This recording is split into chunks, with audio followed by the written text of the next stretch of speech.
Hey y'all, hey! Welcome to the Purpose University podcast, your source of inspiration as you seek to overcome adversity, create your best life, and be your most authentic self. I am Dr. Eve, I'm your host, and I'm excited that you decided to join me on today because your time is valuable and I recognize you could be anywhere else but you're here, so thank you. If this is your first time tuning in, I'm really happy to have you here and I certainly hope that you come back for more. So, real talk. If you're feeling what you're hearing, help the show grow. Leave a review and tell everyone you know. Now, without further ado, let's get into it. It's another Thursday, your new favorite day of the week. I'm here today with my new fun friend, Ellise Smith. I'm not even going to tell y'all her story because she is like badass and I know she can tell you everything much better than I can. So Ellise, tell us about yourself. Who are you and what is it that you do? Thank you, Dr. E, for having me here. As she mentioned, my name is Ellise Smith.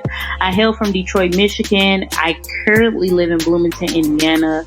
I recently graduated from Indiana May 4th, 2018, so it was a long time coming.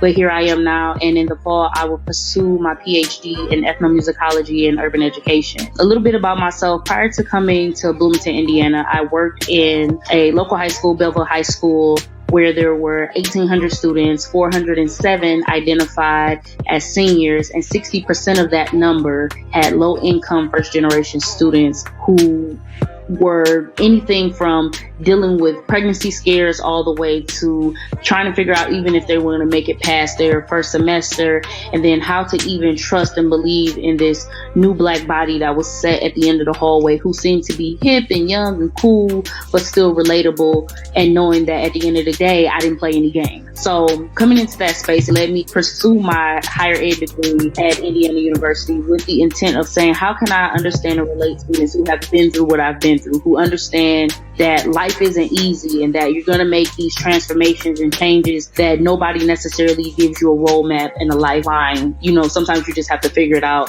from, going to college and thinking you just going to come up on a refund check hustle, or you're going to go to a dope party, to the days where you open up the freezer and all you hear is the fan blowing and a couple ice cubes that look like, So in that space, I have found a way to not only find my voice, but not to be afraid of my voice, to share my story and connect with people, whether we have every single thing in common, which I feel like me and Dr. Eve is like on the same wavelength. I think we are related. We just don't know it yet. To people, we are. We definitely related. To people who honestly feel like the only thing that we have in common is the fact that you're another black body. And to most people, they like, that's enough. And it's like, no, you don't know what that means because you cannot associate every black body the same. So with that long, drawn, winded answer, I hope that gives you a little bit about me. It does. It sure does. And it's all good. We here to talk. So I'd like to know, because you're a first generation college graduate, big ups to you out here doing big things. You started this platform, Fatness Fiction. Tell us about Fatness Fiction and what you're doing with that, because this is a pretty bold of you to say I'm not only first gen, I'm going to go to school, I'm going to grad school, now I'm going for a doctorate, and I'm also going to do something different, and that's celebrating the plus size of who I am. I like that. That's dope. Thank you. It all started I'm looking. Fatness Fiction, just to kind of give an overarching look at it, is a brand that it's kind of like a play on words. So I like to say that I am not a trained poet by any means. I'm just a young black woman who likes to play with words and tell my story via that. So spoken word was a space for me where I was talking about different things. And you know how you hear rap and you hear all of that, like, yeah, she got a coke shape and she do this. And I like to freestyle. Freestyle is my thing. I said to myself before the end of my PhD program, I'm going to drop an EP. And I'm all my life. And my best friend, she used to be like, man, you said, when you gonna drop that mixtape? When you gonna drop this mixtape? And it blows my mind, which connects me to especially male-dominated communities, is because they see this girl, they see this fat body, and I'm bobbing my head, and if I know some Jay-Z, like some old school Jay-Z, they mind will be blown, and I credit that to my two older brothers, and they'll say, what you know about that? What you know about that? And I'd be like, man, y'all gonna make me jump on it. They like, you ain't gonna do it. But when I open my mouth and I actually flow, you see those scalps slowly raised because they didn't expect for me to come and snatch edges. But that's what I come to do, because I think it's so great for me to start loving myself first, because I've situated myself in so many spaces and communities where I let the quote unquote negative identities of me, one being fat and black, show up in these spaces, but then I take over the entire conversation just like a beast. I take it over, and I do it with a smile, and I walk out like nothing ever happened. And then I just see all this smoke and slit on my shoulders from where I just dominated everything. So what Fatness Fiction did for me was take the idea of not fat, because I could have called it fat fiction, I could have called it fat nonfiction, but I called it fatness because how do you identify fat? Like, you being a size 12, is somebody being a size 24, 26, 28, it's still in the realms of fatness. And because of that, I let you self-identify what that looks like.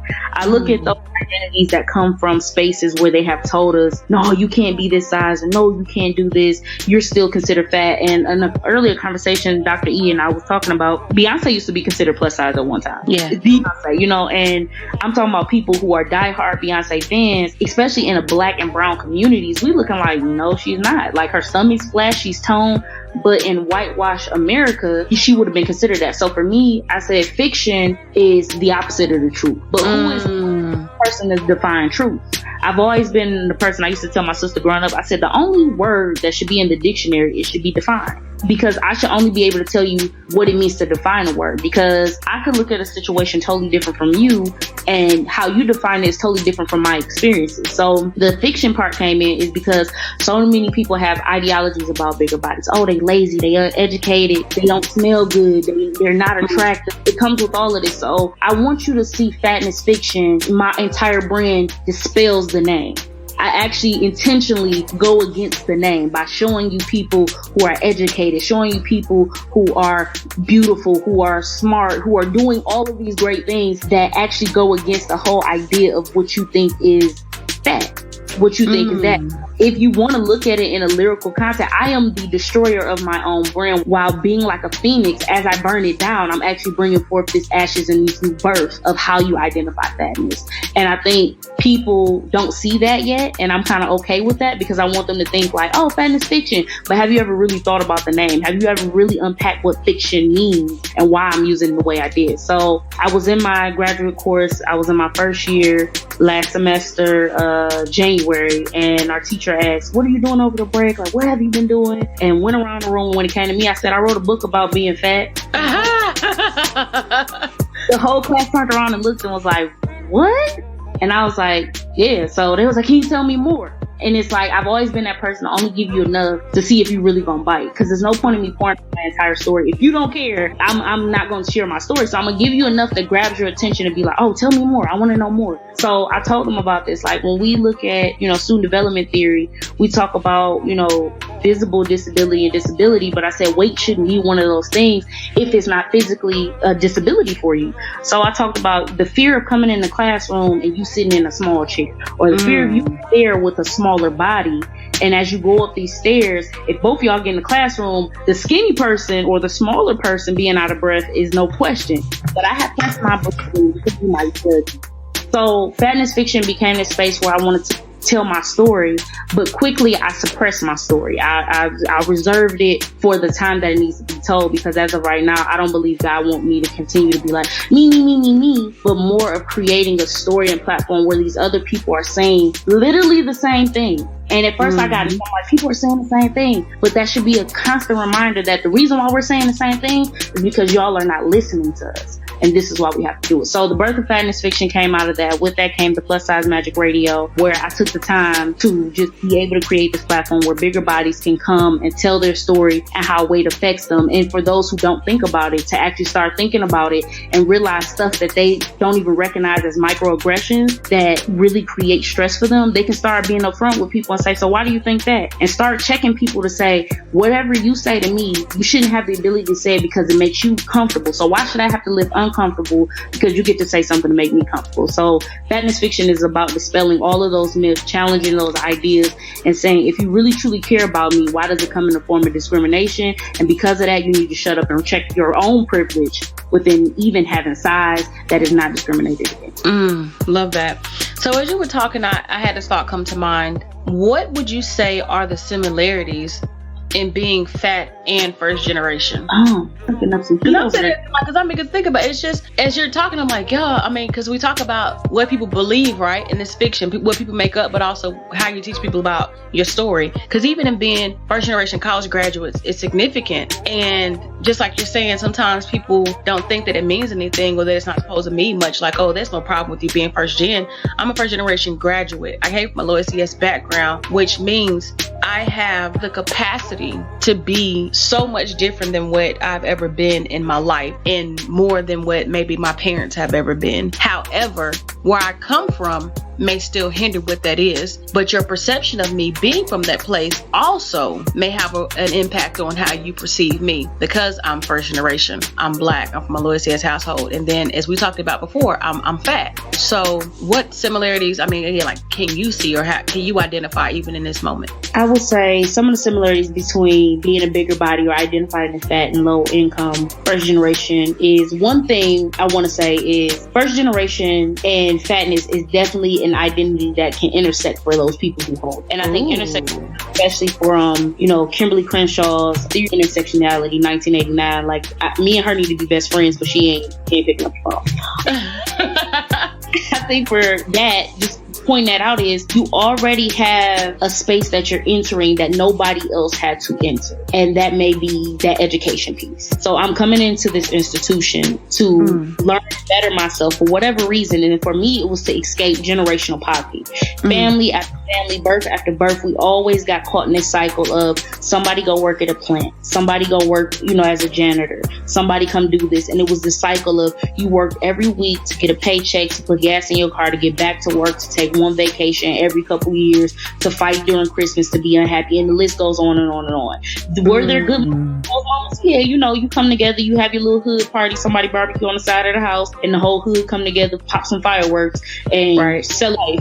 But at the end of the day, when that was over and the coals got cold and everybody went in the house, you were still dealing with the real identities that you had. So separate those two, especially for those who may not have the identity of fat. The reason why I think fatness, from the context that I'm talking about it in first generation, is you enter a lot of spaces where sometimes you may be the only one. And if you are the only one, people rely on you to tell the experiences of everybody. So if I'm the only fat person, you're going to have these identities and thoughts about me, and you want me to tell you whether they're true or not so you can put them in your research. Same thing is for first generation. I think the other thing is when it becomes 2 or maybe 3, it's unsaid competition. And the reason why it's unsaid competition is because now these institutions sometimes want to provide scholarships or, this pity against, oh, you're first generation, let me hold your hand, let me put you in this program. And it's like a part of you, if you're a finesser, you're going to be like, well, okay, if you're going to treat me like this, give me the resources I need,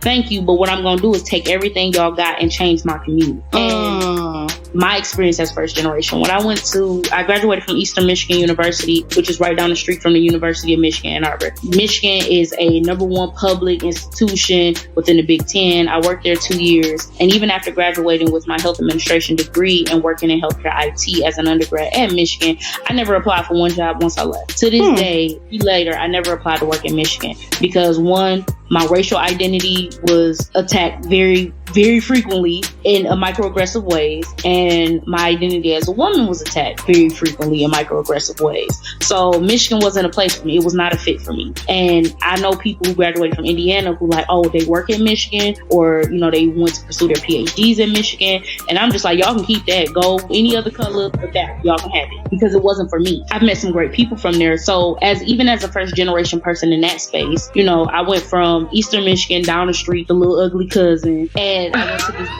this. That's how they treat Eastern. It was like the little ugly cousin, but we were built first, just in case anybody wants to know. Told them. Tell them we were the original before y'all showed up. So when I went to Michigan and I worked there and I did that space, I was frequently chasing the prestige of universities. I have always been that person. I always have been a lover of college. I love the college regalia. I love the gear. It's something about college that I wanted to. I had a conversation with a best friend of mine. I said, if I have a baby, my baby shower is going to be college themed. And y'all know that. You already know, the baby going to be in a hat. Everybody going to have look like you're graduating into life. It's going to be something mega, but it's going to be that. And the reason why that is because I felt like if I could have that institutional pride as a first generation student that nobody else in my family did, I could take us somewhere. We could be great. We could be the people we need to. So when I look at those two identities, the three things that come to mind is both identities are silence. When it becomes, this topic of conversation that's kind of tabooish, but it's like, ooh, it excites so much energy. How can we get a hype off of it? And the third thing is the identity of fat and first generation is you have to deal with it alone. No matter what, you have to deal with it alone. And when you become, and I'll say a fourth thing, when you become vocal about it and you become vocal about it in a passionate way, it can be read as angry. And somebody always wants to say, well, you could have just fixed it by doing X, Y, or Z. And it's like, it's not that easy. That's not a choice. You're trying to make me come through this phone. Come on. You trying to make me, because I never, and as much as I love this work, I just, that concept is that I ain't asked for this.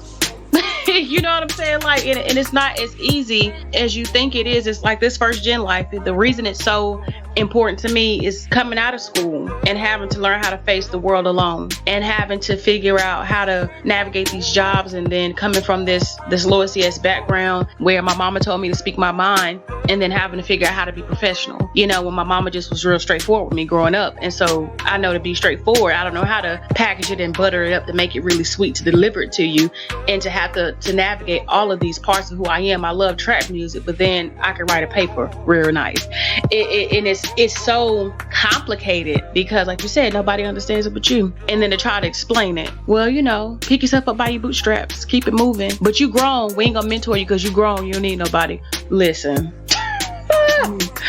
I love a mentor. I love having mentors. But something I experienced in grad school, and that's my first time talking about it, was feeling like I lacked the mentorship I needed in the space I was in, because I was grown, because I was out of state, and I was also dealing with this first gen stuff that I didn't even realize until after the fact, that I was just really trying to figure it out, and nobody understood what I was going through, because people around me were just, we all just making it. And when you get to grad school, sometimes the concept, I'm here to go to school and I'm going back to work, and so building a community can even be something that is challenging. But yeah, you put me in my feelings today, and I don't ever really talk that much, so I'm feeling some kind of way, but it's cool.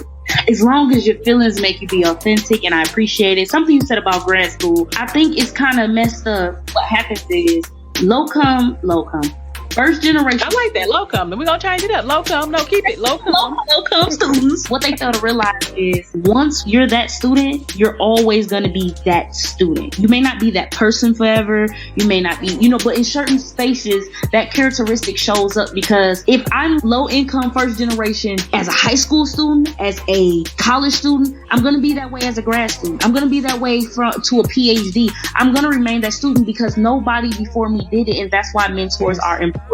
And it depends on your mentor as well. You have to be careful that you don't let somebody call themselves a mentor. Like, I was in grad school last year, and a young woman came up to me, and I guess she took my fatness and my politeness as being scary. And she was like, I'm a mentor you. And I said, how you gonna mentor me? And I'm older than you. She's like, you older than me? I said, yes, sweetheart, I am older than you. And then I had to check myself, and I had to check my age privilege. And I had to say, it doesn't necessarily take somebody older than you to teach you something. That's true. And I was like, okay, should watch yourself. Like, don't jump off the deep end. But then I thought about how you approached me. You didn't want to take me in because you really thought you could change something. Mentorship can kind of sometimes go left, is because now it's this controlling partnership of, I tell you what to do, you get it done. This is not about me becoming a mini you. This is about you truly saying, I see the potential in this person. I'm going to pull it out. It's going to take some prodding. It may take some force. It may come at ease, but I want them to be the best them they can be.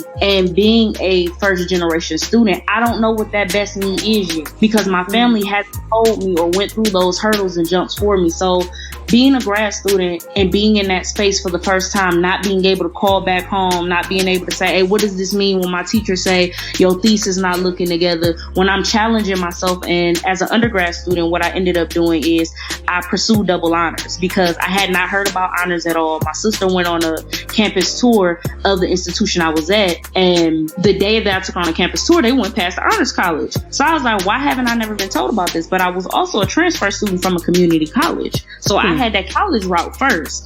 And I graduated high school with a 1.8 GPA. I graduated college with a 3.6 and 14 academic scholarships. You can't tell me that I don't know how to turn something around by myself with the right help. Because at the end of the day, I offer to help all day, but if I decide not to turn the car on and drive, they can tell me like, all you gotta do is this, but you have to be willing to do it. So for me, when I found out about that honors college, that Monday, we got in the car, so I'm going to honors college Monday. She was like, for what? I said, because they didn't tell me about it when I transferred here. And transfer students don't get a lot of love, and that's a whole nother conversation. But I went to the honors college and I told them, I said, I want to pursue honors. I said, I have a major in health administration, minor in marketing. So she was like, well, you can only pick one. I said, why? She was like, because you don't have. I said, no, I'm going to make the time. So I graduated with dual honors, cum laude. I wanted Magnum. I want Magnum. Happened by 0.5. 0.5, but it was okay. So for me, I was in that space and I went to them and I told my mentor, I said, you know, my love for music, my passion for music or whatever. She was like, so incorporate it. So I created a bedside music program that took implications from music therapy as a piloted at a hospital that was in the area. And I got my dual honors, and the woman who told me no, I couldn't do it, she was like, well, you know, you were talking about grad school, but you don't know what you want to do. I want you to take some time. Shout out to her because I already got my master's and accepted it to 2. So look, you know, you are so silly to me. I love it. Like, I love your energy. I really do. So I'm really curious to know something. Consider where you are now. What would you say has been the thing that's gotten you to where you are? For those who don't believe, find something to believe in. Even if it's a highlighter on your table, if you believe that's your power, put your heart and soul into it. And the reason why I say God, and definitely support from my second oldest brother, Donovan, what really got me through was, it was days, and y'all thought I was joking earlier when I said you open your freezer and you see smoke. It was like a week, and I ate frozen corn every single meal of the day. And I didn't realize corn that long. And I'm scared to tell that. I used to be scared to tell that story because I'm be like, they looking at my body size and like, you ain't eat no corn. And I'm looking like, first of all, don't get jumped on in this conversation. So there was many days I didn't have gas in my car. I remember one time it was freezing cold. Me and my sister driving down the street, and the whole time I'm driving down the street, I'm praying.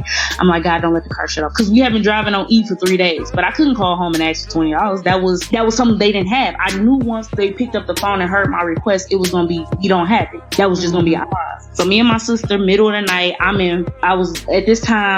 had 2 part-time jobs, an internship. I was the president, vice president, secretary, and production manager at the same time for multiple organizations. I was on my senior thesis. So I've always been a person that kept so much on my plate. And we got off of campus late, and we was driving down the street, and I felt the car shake, and I was like, Lord, please just cut off when we get to the apartment. Like, at least I could have a car there. And right as I turned the corner, the car shut off. So I hurried up and let the little momentum I had pull up in this parking lot. And we didn't say nothing to each other. We just sat there quiet. And our roadside assistants, when they came and they put just enough gas, he was like, yeah, go to the gas station. I'm thinking in my mind, like, if I had it, I wouldn't be sitting. But we drove home, and in that moment, you know, we always tried to either eat healthy and buy some salad and something like that. But by day 3, all you got is like a couple pieces of shriveled lettuce and some croutons left. Ain't no more chicken, ain't no more dressing. So you like, so what's the point when I could have went to McDonald's every single day this week for $2 and ate? But no, I'm trying to affordable, healthy lifestyle. Lie. So it was God in so many times. It was days where in the summer couldn't afford the electricity bill and the lights was cut off. And the rest of my college friends living they broke lifestyles. And I'm just like, am I mismanaging my money? Am I not doing something right? Like, why am I always struggling? And me and my sister made fun of it because one time we worked in Michigan, got a $1,500 check apiece. After we paid bills, because we was already late on rent anyway, we had $25 left. So we went and bought a pizza, got a pop, sat there in our misery, laughed about it, went in our room, and slept to the next day because it was nothing. So I really attribute a lot of that to God and just being faithful and saying, you know, if there's a will, there's a way. You ain't died yet, so keep pushing. Anybody tell you to come on here and be heavy today? But that is a testimony. I mean, really though, because you don't think about how often this is happening to students all the time, and then to even think about how it is in adulthood. Because again, just because we become educated doesn't mean that the landscape changes completely or automatically or quickly. Let me just say it that way. We got to work a little harder. And then even thinking about, let's say you first gen out here and you get a job, but then you ain't got the money to get where you gotta go. A job might be out of state, but how you gonna get there? Because we don't talk about relocation, what that looks like. You know what I'm saying? We don't talk about how these groceries don't expand, and in grad school for a week, like you said, choosing between gas and no gas and feeding yourself or buying books, and you trying to better yourself. We're not talking about these things enough. And so that is a powerful testimony that you just got to keep choosing to go forward, because look at you with your master's and about to start your PhD. Who would ever thought, right? Not me. Not you. So I'm curious to know, just in all that you've experienced, all the people you've come in contact with, is there ever been a piece of advice anybody's ever shared with you that has really helped you to press forward? Besides the seasoned saints who have told me to pray, which I think you have to be careful about your prayer, because I was in Bible study last week at school about this. Shout out to Lift Bible Study, because it's just a bunch of graduate students who come together. You know, nobody is professing that they got a theology degree. Nobody is saying they have a divinity degree. None of that. We just come together. We create a agenda, syllabus, and we just tell our testimonies, and we interpret like scholars do the best way to our ability to say, how was this, and being okay to challenge each other. So that's another space for me. But in that moment of prayer, you can easily let temptation and anger and doubt and fear creep up in your prayer, so your mind starts drifting to something else. But I don't remember who told me this, and I like to say I play with words a lot and I try to be deep. But if you can't go a day without thinking about it, it's meant for it to happen. Now take that with a, because some people will think about, oh, I'm gonna get that person back, they hurt me. And if you think about that every day, you're harboring something and you're praying for something that you don't need. But if it's truly a dream, and we're talking about these first generation students, if your dream is to finish, if your dream is to be at the end, to have a conversation about how to make it, because I feel like not enough people are willing to have a conversation about what happens once you graduate. Sometimes what I learned very quickly is that sheet of paper didn't really change my life. It changed my thought processes and experiences, but I am still struggling day to day to survive, because as a student, you don't get paid a lot. You don't get a lot, but you still have adult things that you got to take care of, whether it's a car note, insurance, whatever. But I feel like if you truly have something that's on your mind and you cannot go a day without thinking about it, if it's not a moment, you cannot say like, I want to get this degree and open my own business, or I want to start a podcast. Truly what's put on your heart, then go for it. And it's going to take some sacrifice. It's some days I remember I had so much espresso, I was jittery, and I never understood what people meant by that jittery feeling till I really got it. So one, don't let nobody stop you. It's not going to always be easy. It's not going to always be this walk in the sand. But what I constantly remind people is don't get caught up in social media, because the one thing about it is people don't post their failures a lot on social media. And if they got to realize, are they doing it for attention, or are they doing it because they truly want to inspire other people? Because if you can cry on Instagram while taking a video or photo, you ain't that hurt. You are not that hurt. But if you could say your testimony and say like, this is what I've been through, hear my story, you don't know whose life you can change. So just be intentional about the spaces that you come into, and realize that if it's on your heart, it's on there for a reason, and you just need to profess and do the work to get it done. Hell yeah. That's what I got to say to that. Hell yeah. So as we're bringing this, conversation to a close, I'm really curious to know, like, outside the PhD, what's next for you? Everything. Everything. Okay, I take that. That's cool. Hey, if whatever God seek to put on that plate, the goal is to remain booked, busy, and blessed.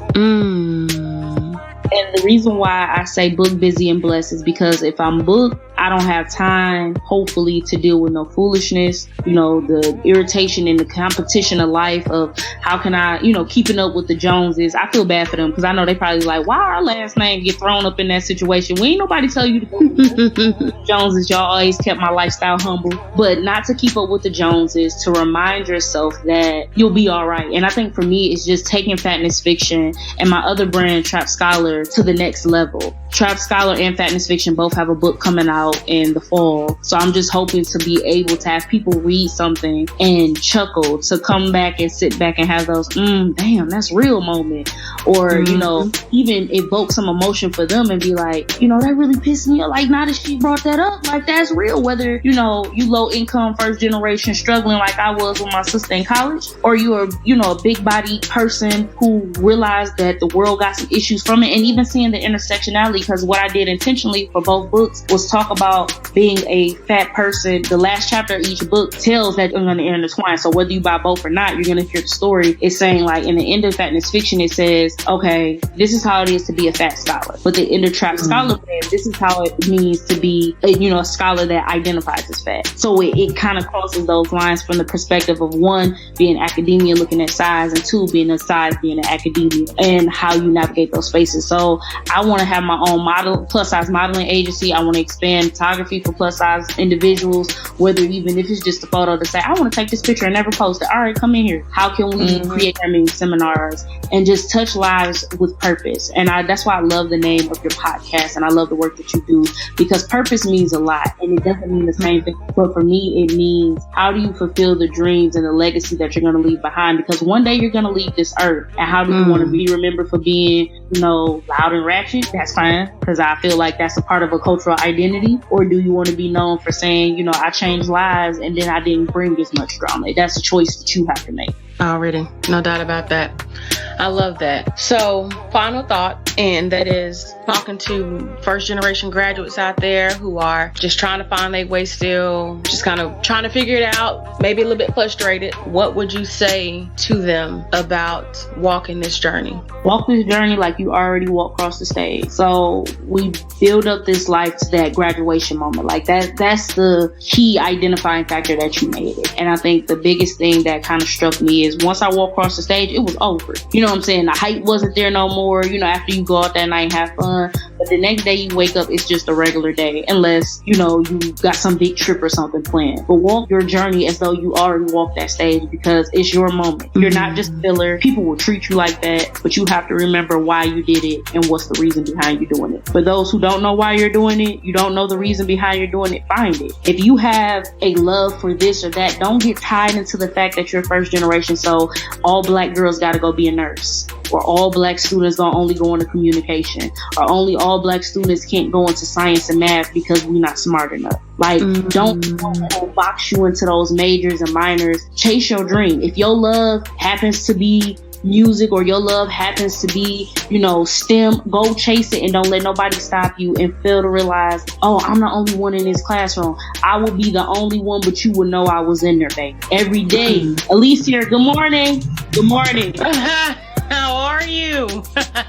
Hello, everyone. Are you ready to learn today? Okay, great. Me too. That's why I'm spending this money. So let's get to it. Don't let nobody make you feel small. I am a person, once I got past the fear of asking questions, I asked a question just to make sure everybody else heard it. Like, I know he mumbled that. Excuse me, can you repeat that again? And then everybody, wow, you know what? I appreciate you. I know. I'm not paying them to bull me around, and I'm not paying here to play no games with you. You ain't got to be friends, but I'm going to get this education. So get your education. Don't worry about what people going to say, because they going to hate you whether you're doing good or bad. And remember, you doing this to make yourself proud first and your family proud second. Absolutely. And where in the social media space can we find you if you want to connect with you, my friend? You can find me at Sugar Cubes. That's SHUGGARCUBES, or at Fatness Fiction. It's spelled out just how it said. FATNESSFICTION. www.fatnessfiction.com. Please never feel fearful. Send me a DM. If you just like, I just want to say, hey, I'm gonna respond. I'm not gonna and be like seen and don't say nothing. Now I will say sometimes I'll be in the middle of something, see it, and then I'll walk away, forget, and I'll come back later that night. But I will always respond. You can send me 3 messages in a row. I'm gonna respond to each and every one. Absolutely. Well, you have been an absolute pleasure to talk to. Again, love your energy, love your transparency, and I love that you just been able to just bring so much light to the situations that we experience. This has been awesome, and I want to wish you well in all that lies ahead. And you got an army of first gens behind you. Hey, I appreciate it, y'all. Make sure we keep marching on. And I'm not standing behind you. I'm on the side of you, so we can all make these mistakes together. Oh, okay. Oh, you know what? I'm with it. All right, now let's take care of yourself, E. Thank you.